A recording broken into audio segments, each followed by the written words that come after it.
বেটা এমন একটা দলের সাপোর্ট করলাম, ঢাকা পুরা জীবনটা পুরা এলোমেলো বানায় দিল। মানুষের কাছে আর ইজ্জত পাইলাম না। এই করতে কি কি প্লেয়ার টিলার লয়ে হে, মানে এত এত প্লেয়ার থাকতে মানে ওরা যে করতে কি দশা ভাঙ্গা প্লেয়ার লয়ে হে, এই জিনিসটি আমার মাথায় ধরে না।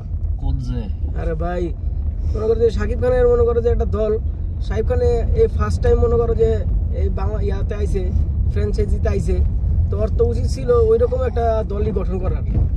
হ্যাঁ, ওর নিজের প্রেস্টিজের লগে যাতে যায়। ওই কি এর করতেন কি মনে করো যে ফরমহীন প্লেয়ার সব যতগুলো ফরমহীন প্লেয়ার আছে, যেসব প্লেয়ার দলের ভিতরে জীবনে মনে করো যে সুযোগ পায় না, ওই সব প্লেয়ার ওই কি লইছে। এই যে মুসাদ্দেক হোসেন, বিপিএল এর কোনো ফ্র্যাঞ্চাইজি ওরে কিনতে আগ্রহ দেখায় নাই, ওই মুসাদ্দেক হোসেন কিনে লইছে। এই টিচাররা প্যারারা ওই কি ওর কি আর কোনো ফর্ম আছে? মানে ওরে তো আনছে আবার ওর ক্যাপ্টেন বানায় দিয়ে দিছে। মানে ওর কাজ কাম দেখলে মানে একবারে মান সম্মান যা ছিল একবারে পুরা দোলায় মিশাই দিছে। মানে ঢাকা এই যে রংপুর বরিশালের আশেপাশে কত বন্ধু বান্ধব আছে, ওর কাছে মনে করো যে মাথা তুললে দাঁড়াইতে পারি না।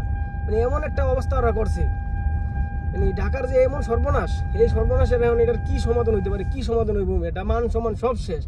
ঢাকার মতো এত বড় একটা টিম, এত বড় একটা ওই লোকের সারা বাংলাদেশের রাজধানী ওই লোকের ঢাকা, এই ঢাকা থাকবো গিয়ে সবার আগে।